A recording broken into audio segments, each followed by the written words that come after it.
language pathologist, and I will request Mr. Shrenik sir to talk about what is that we will cover today, and more about Dr. Caryn and her specialization. Over to you, Shrenik sir, and thanks for this particular initiative, Dr. Shrenik. Thank you, Ravi.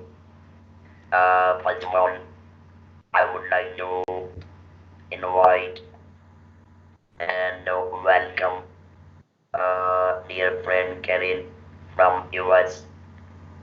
She did her PhD in voice restoration.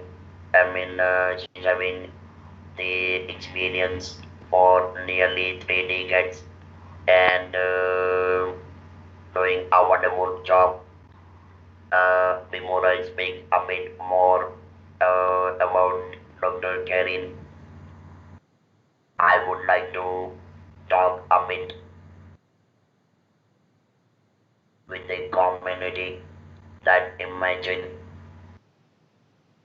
an 1 hour when you've been asked not to talk, or rather you've been forced not to talk. What is going to be the amount, the volume of the frustration, anger, depression, anxiety, and whatnot? And that too, on the other side, individual like me whose larynx been removed because of the cancer in advanced stage, and I and like me, there are too many hundreds of thousands of people globally laryngectomy who cannot speak naturally like all you guys can speak, and still we are managing a very, very beautiful life, interactive life. And I'm always saying that this is life 2.0. In fact, in one life, or rather in 1 month, we have having the privilege of living two lives together, and that's the difference. And again, this is kind of a midlife crisis for individual like me. This is my 24th year, and there are too many friends. Having the laryngectomy from 1 year to 25 years. Even there are some even with the 30 years as a laryngectomy. So I'm quite grateful, and I admire the skill of speech language therapists in US, in UK, in India, Australia, and many other countries where these speech language therapists are educating the voice restoration for people like me. So I admire their timeless skill, and that's what is going to make a difference. And since this week is speech and hearing awareness week, this entire session is dedicated to the global laryngectomies. So welcome Dr. Caryn once again, and thank Thank you so you. much for accepting our invitation and joining our platform. Thank you very much. Over to you, Ravi. Yeah. Dr. Caryn, we would like to know more about you and your education, and what made you, what influenced you to get into this field. I mean, with so many options available in doctorate, why did you choose, language pathology and specializing in laryngectomy? If I'm Hmm. pronouncing it correct. So, why did you choose Yes. this particular field? Well, it was interesting. I started off on a very different path, but communication has always been very important to me. I actually have a bachelor's in theater and music. So the spoken word was very important. But I wanted to use that degree, and I wanted to focus on communication in a different way. One of the reasons was my father, who died of cancer and had issues with communication in the last days of his life. Sorry to hear. So speech language pathology just seemed like the right fit for me. It was a way for me to work with individuals to restore communication, having an understanding of how important communication is on so many levels. So I went to the university. I did get my PhD from the University of South Carolina in Columbia, where I had the opportunity to work with just some amazing mentors and colleagues. And my clinical practice has been primarily in medical settings, where I have had the privilege of working with some amazing patients who have also been my teachers over the years. I have worked in the area of head and neck cancer for, as Shrenik mentioned, for almost 30 years, and have absolutely enjoyed working with this population, not only restoring communication, but helping them get back into their lives. As Shrenik mentioned, this is not just about communication.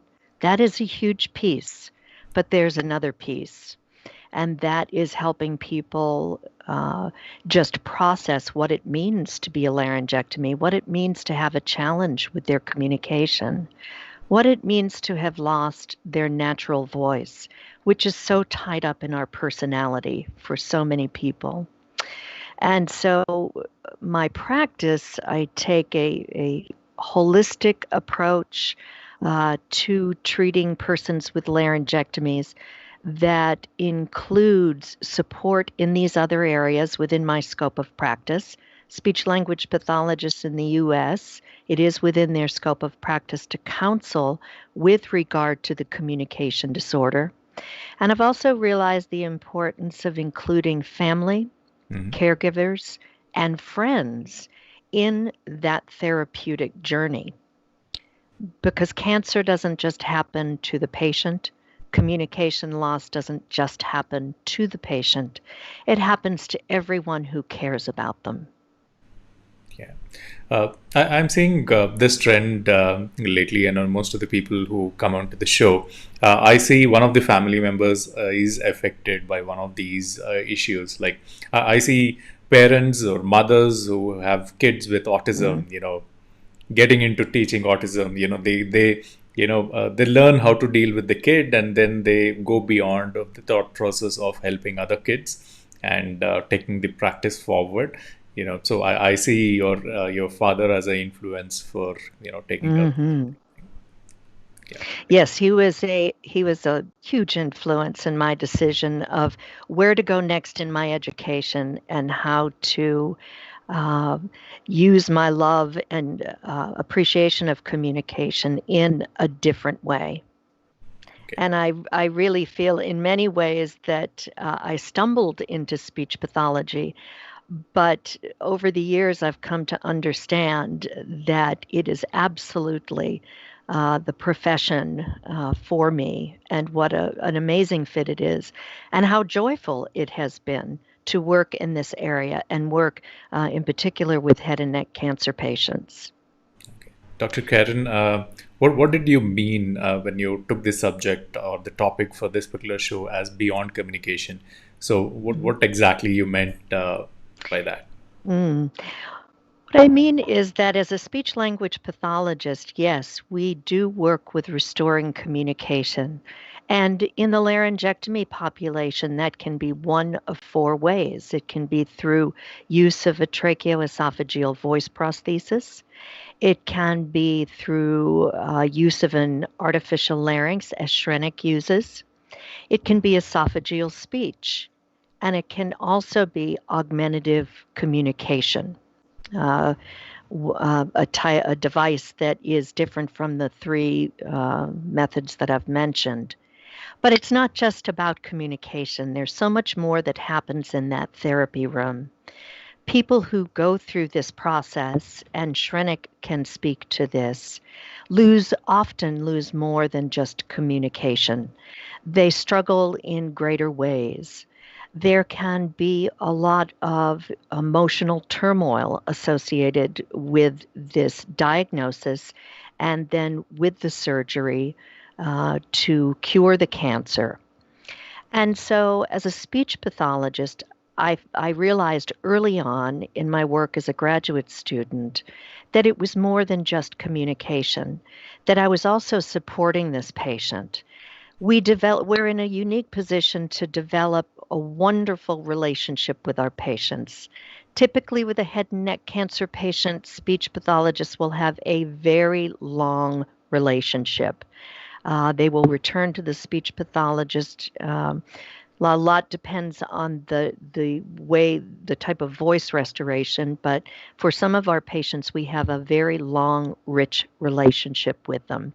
And so we build that relationship, and they often feel very comfortable opening up to us about other issues in their life. How has this disease, how has this surgery affected other areas of their life? They're struggling with depression, with anxiety. And we can provide some counseling, some support, some validation for the feelings that they're experiencing, letting them know that it is normal. This is a normal reaction to something this catastrophic. Who wouldn't be a little depressed? Who wouldn't be anxious, wondering what this means in their life now? How will others accept them? Can they return to work? Uh, Medically, what is in store for them in the future? Will the cancer come back? There are so many concerning questions and so many questions that don't have immediate answers. And I think as speech pathologists, particularly for me, we're in a unique position to support, to validate, and to listen carefully and know when it's time to refer on to a mental health professional. And beside it, in addition to the psychosocial aspect of recovery, there are some day to day nuts and bolts that we need to talk about, bodily changes that occur as a result of the laryngectomy, ways to approach CPR, resuscitation, that are different from somebody who has not had this surgery, somebody who breathes through the nose and mouth. So we can provide a lot of other information that is very important as this patient recovers. So communication, psychosocial support, and also educating and providing support to the patient and their families as they learn how to care for this new normal, what it means to have a stoma, what it means to be a neck breather. Okay. So, Dr. Caryn, what are the silliest things people do, like when they have, they realize the other person has a laryngectomy and, like at work? What are the things which you feel that, this is not the way you treat people who have this issue? Mm. Well, I think communication is the key, particularly with people that you know. I think the patient who's returning to work, returning to social situations with friends, talking to them about the changes. I think that's very important. I think when a laryngectomy is out in public, that becomes a little bit more of a challenge. But I think out in public, for us people who may run into somebody with a laryngectomy, knowing that they are going to sound different and that when they cough, it may sound a little different. And the most important thing is not to stare and make that patient feel uncomfortable. So I think we're dealing with two different populations, with friends, family, acquaintances who are in their lives on a more frequent basis, just having that conversation about the changes and and as the patient being open to questions, because friends, family, acquaintances are going to have a lot of questions about this. This is a surgery that we don't see frequently. We don't see many laryngectomies in the community, and that depends on where you live. But it's not unusual for somebody in the general public not to have met somebody with a laryngectomy. So when they do see someone, when they hear those different sounds, I think the tendency is to stare, and that makes the person with the laryngectomy uncomfortable. And so I like to talk with my patients about being proactive with those situations when you're out in public and someone is staring at you and making you feel uncomfortable. What are some of the things you can do to educate that person to make them feel more comfortable? And then just within the family and the intimate social unit, talking about the changes and encouraging conversation. What do you want to know about what's happening with me, about the changes that have occurred with me? Okay. Shrenik sir, do you want to add a few situations which you experienced, out in the public? Yeah, absolutely. Uh, you know, just Caryn spoke about this. This is like monitor. That means I by myself and all laryngectomies. We have this nose like an ornament. We don't breathe. We don't breathe from here. We breathe from here. And whenever going out, I am all laryngectomies. They have to have this on their list because in case of emergency, the oxygen is to be given from stomach and not from nose. So this is a peculiar requirement for all laryngectomies by default. Another thing which Dr. Caryn she has explained about our situation in front of the public, the people with whom we are already familiar with. We don't have much of the issue, but with the strangers, with the unknown people, particularly in public places, it is definitely a difficult time. I would like to give one small example that somewhere between 1987 and till 2001, 2003, for 3, 4 years, whenever I was speaking with this electrolytics in a public, believe me, people were running away from me. They were scared. Mhm. They were scared. But then, I have realized that if I am going to withdraw myself, I may not be able to live my life. I may not be able to run my business. What about my family? What about my kids?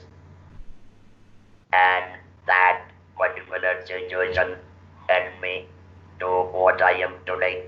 And believe me, I am grateful to my cancer surgeon who saved my life when it was diagnosed in a very last stage. And so I'm grateful to God and to my cancer surgeon.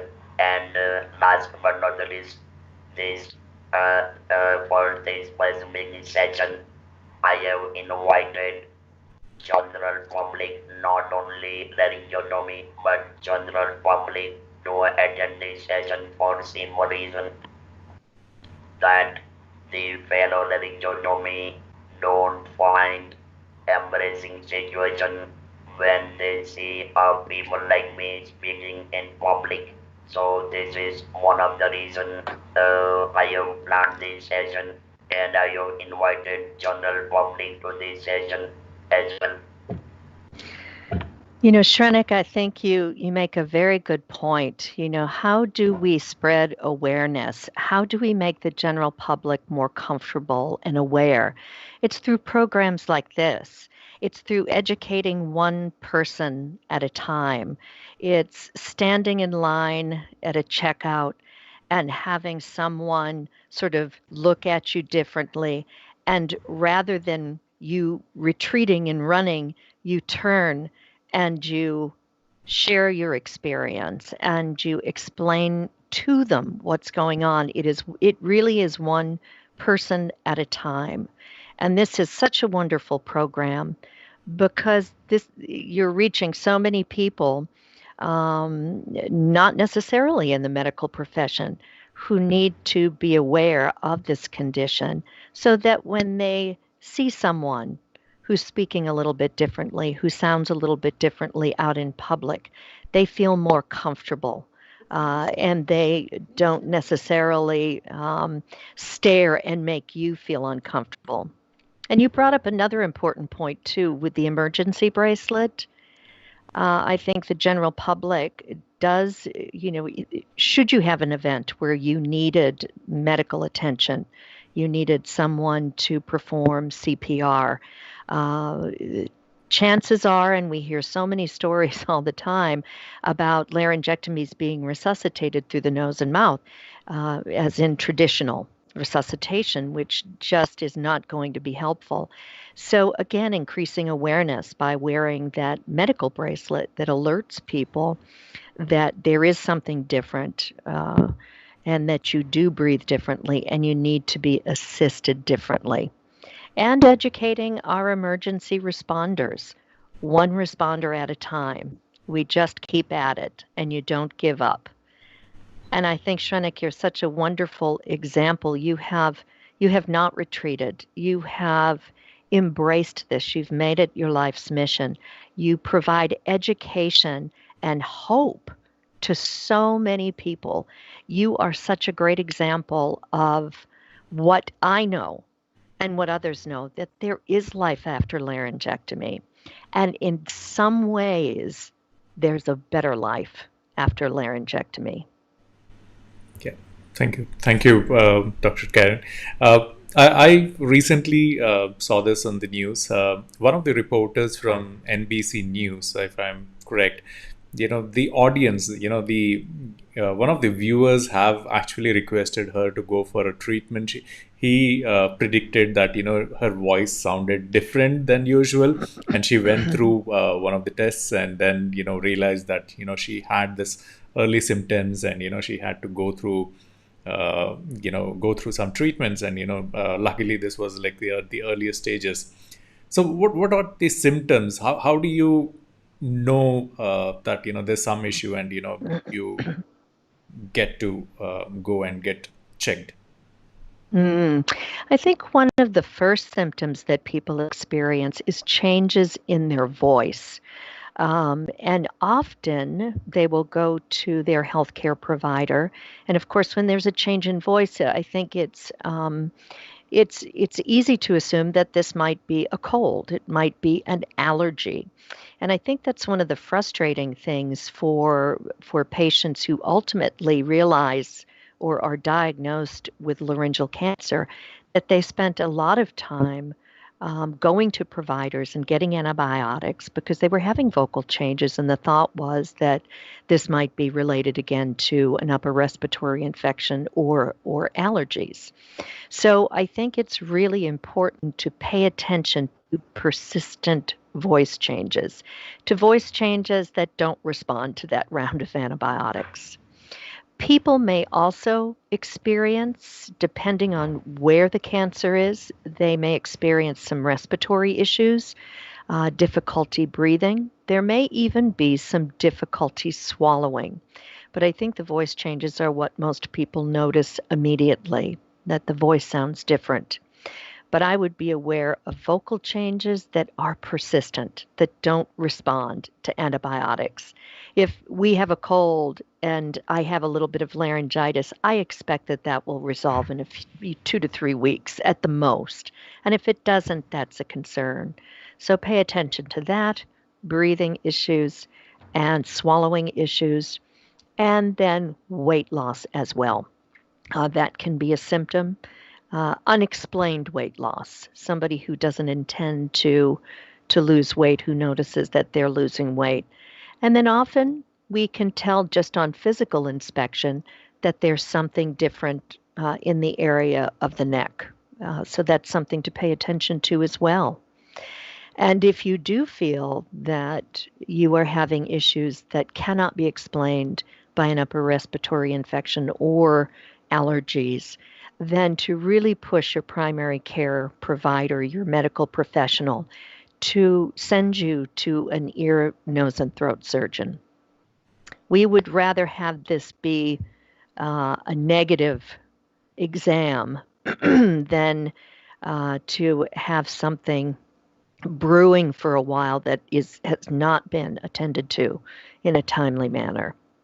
So I would rather make that referral to ENT and have it be nothing than to not have made that referral and had this patient able to access the care they needed immediately. Okay.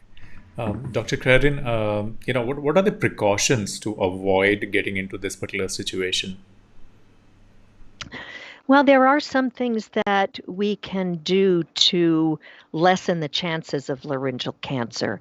Of course, we always think of smoking. That is one of the main contributors. And the combination of smoking and ingesting alcohol has been shown to increase the chances of laryngeal cancer. But there are some things that we cannot necessarily control. We have seen an increase in laryngeal cancer because of human papillomavirus or HPV. And often that is becoming increasingly the etiology of many laryngeal cancers.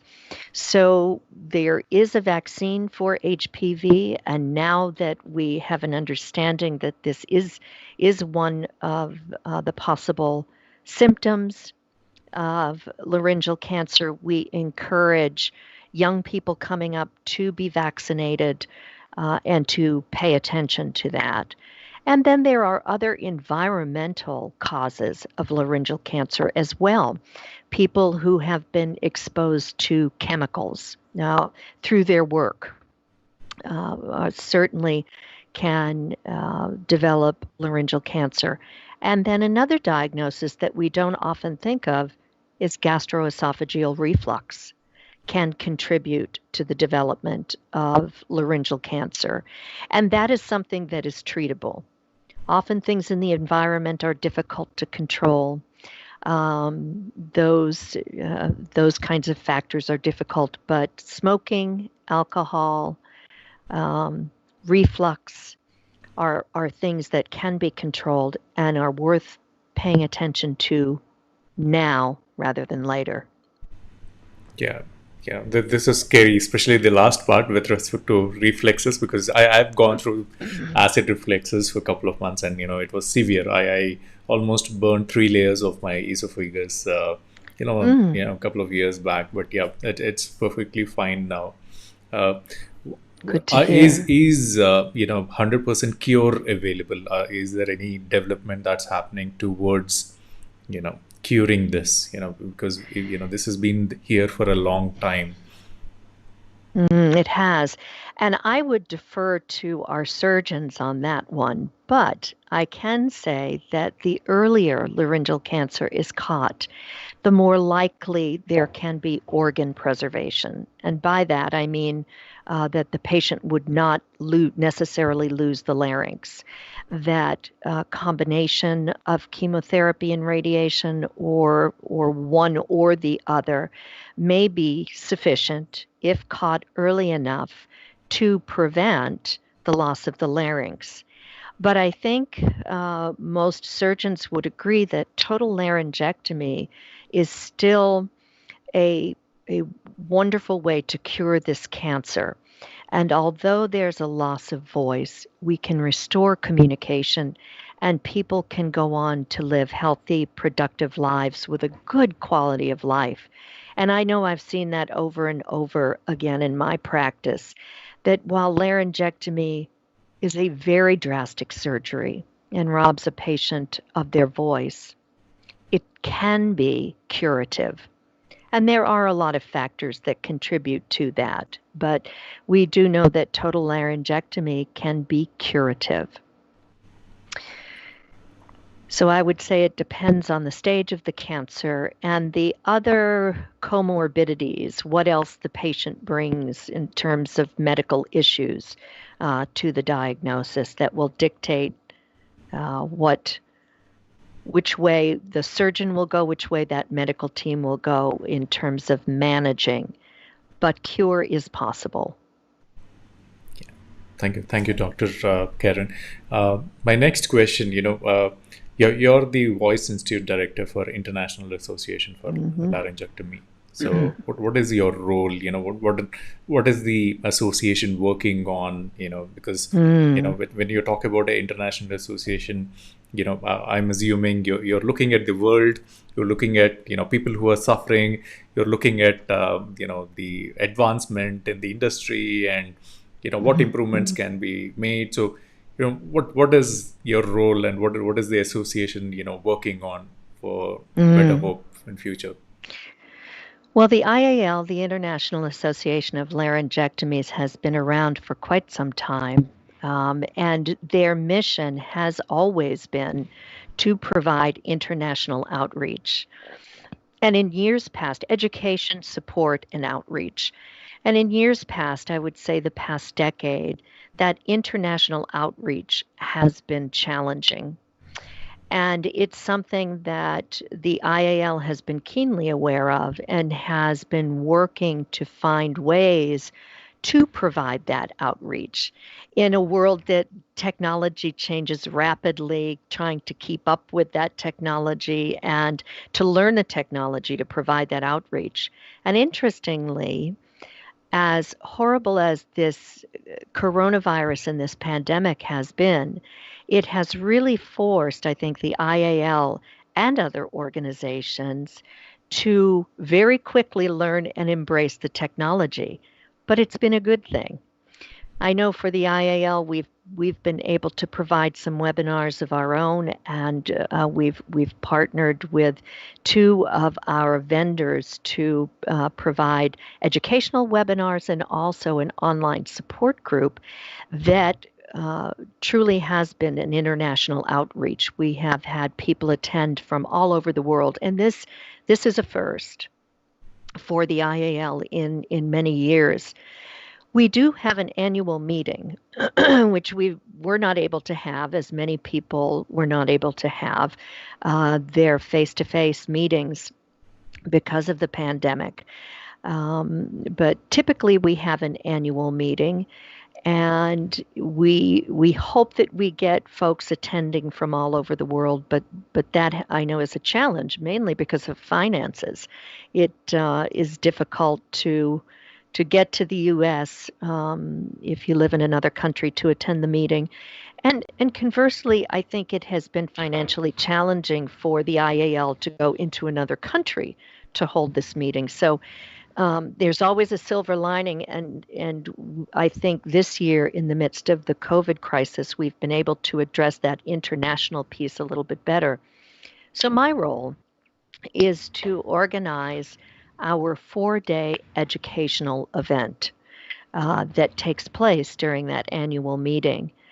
And during that 4-day conference, we present experts in the field who can speak to all areas of laryngectomy rehabilitation.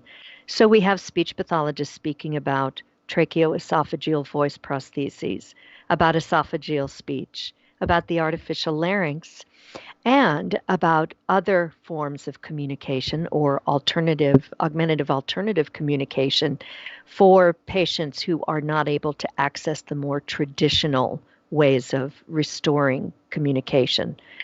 But it's beyond speech pathology.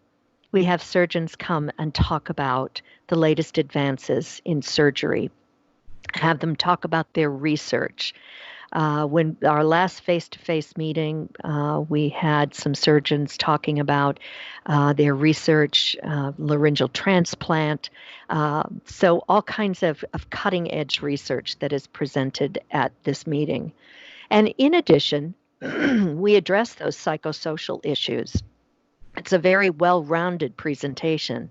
So we talk about perhaps how laryngectomy can affect relationships. We talk about the emotions, the anxiety, the depression that may affect some people going through therapy, and we provide support for that. We also recognize the caregivers. We have several offerings for the families and caregivers of our attendees. We have a caregiver support group that meets separately from the meeting. Nice. We really try to provide education on every aspect of laryngectomy rehab, from communication to swallowing to the psychosocial aspects. And then we always have a little bit of fun in there too. So it's a really nice time for fellowship. It's a nice time for people to come together and share ideas. Patients can talk about what worked, what doesn't work for them. They can share their journey with each other. And one of the wonderful things that happens at this meeting is the speech language pathologists, the allied health professionals, the graduate students who attend get to sit side by side with somebody who's had a laryngectomy and talk with them and get to know them and really understand what that journey is like. I think it's so important for healthcare providers to have that opportunity to really spend time with somebody who has gone through this, to get a better understanding of what the real issues are and how we can change our approach to rehab so we can be more beneficial, more helpful for better rehab outcomes. Okay. Do you have somebody like Shrenik sir who is out there to sit and discuss and talk to the students? Yes, absolutely. We our attendees who we have attendees who are both professionals and persons with a laryngectomy, and our laryngectomees who attend the conference know and are very willing and very eager to talk one-on-one or even stand up and talk to the group about their experiences, and that is wonderful.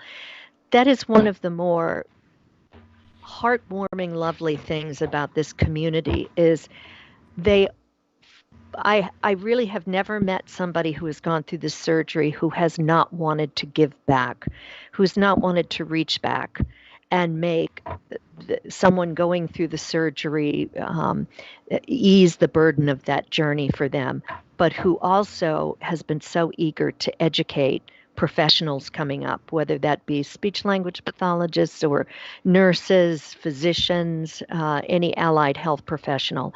There's this drive to give back and to educate, which is wonderful. Yeah, and Shrenik sir is doing his bit, locally, where with the doctors Yes. around, helping and giving hope to the patients who go through this. Mm-hmm.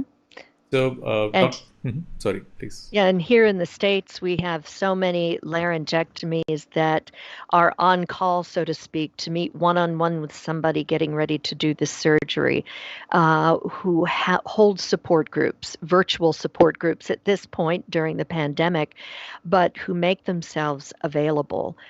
There are some amazing Facebook groups out there, as you know, that provide support for the laryngectomy. There's Web Whispers, the IAL, there's Larry's Speakeasy. My goodness, I could list so many that are out there where that are out there 24/7, willing to help, eager to help, just waiting to support somebody who is going through this, whether they be the laryngectomy or the caregiver or a family member. Dr. Caryn, you're also a clinical assistant professor at the University of South Carolina. So, so how is it there? How are the courses out there, different, Mm. with respect to this specialization? Well, I have to say, and I need to brag a little bit about our master's program. I've been with the university for many years, and I have been fortunate enough to have some wonderful chairs who have understood the work that I do and how important it is. And I'm very grateful to Dr. Ken Oppel, who allowed me to develop two courses that I think are very important and that we may not see in every graduate program. I know that more and more we're seeing counseling courses in our speech language pathology graduate programs, but we don't always see a dedicated course in laryngectomy.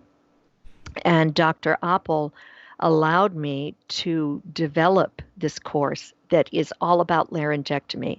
Frequently, the subject of laryngectomy would be embedded in a course on voice disorders, so maybe one lecture. I get to spend 14 weeks with our students talking about every area of laryngectomy rehabilitation. And what makes this course so unique is a mentorship that I developed. So students not only hear the lectures, but they are assigned a laryngectomy mentor. And Shrenik, I believe you have been one of my laryngectomy mentors in the past. So I will pair, yes, I will pair a student with a person who's had a laryngectomy. And throughout the course, they meet approximately once a week. And the student is able to take the information that we've talked about in class and ask their mentor, what was this like for you? And get the real story. And also ask them, uh, I encourage students to ask their mentors, what would you have liked to have been presented differently? Or what was missing from your experience you wish that the speech pathologist had included? And so I think it's a really unique course, unique in that it's a dedicated course on laryngectomy rehabilitation, but also unique because students get an experience they don't often get unless they're in a practicum where they're working with laryngectomies. But they're able to really have, I think, some meaningful conversations with their mentors. And I know the mentors teach them more than I could ever teach them about what this journey's like, what it means to have a laryngectomy, what it means to the family members, what it means to their friends, and can really provide insight that I just can't. I can't provide that kind of insight. So I'm so grateful. We're going into our third year. In the spring semester, I will be teaching the course again, and I'll be reaching out to my mentors.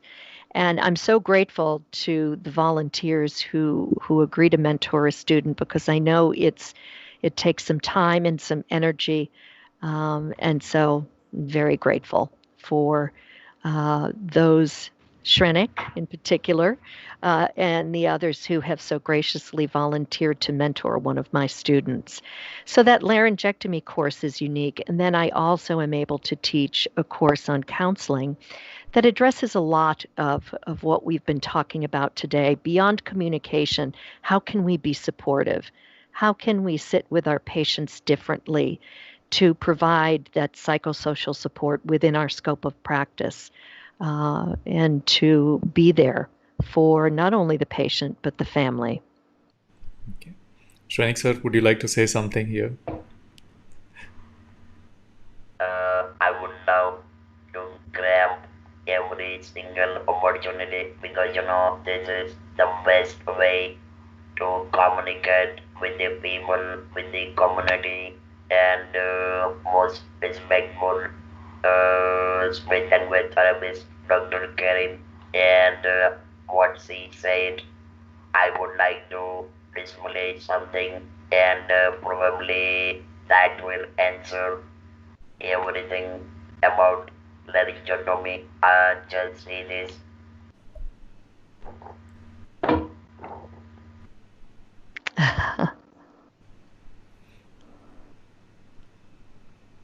Yeah, it's actually blurred. We couldn't see that properly. Yeah. Ah, is that your book, Shrenik? No, Oh, this is not the book, but one of the picture from my book. Of course, I can show the book as well.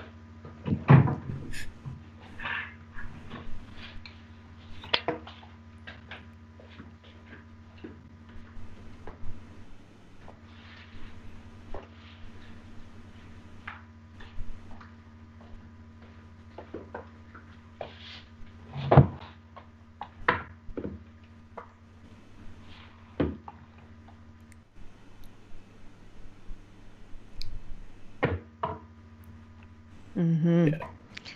It is a wonderful book filled with just incredible information for patients who are starting out on this journey. I encourage everyone to read it. I share it with my students. And, this is Shrenik has written a lovely book. There are so many other books out there as well by persons who have had a laryngectomy that I think are so helpful because, again, I have information. I can help you with voice restoration. I can answer your questions, but there's something beautiful about hearing from someone who has actually been through this, who has recovered and is living a full life, has a wonderful quality of life. I think that is more meaningful in many ways than the information that I can provide. So, Shrenik, I love your book. And I think whenever we can hear from the patient's perspective, those encouraging words, and you lead by example.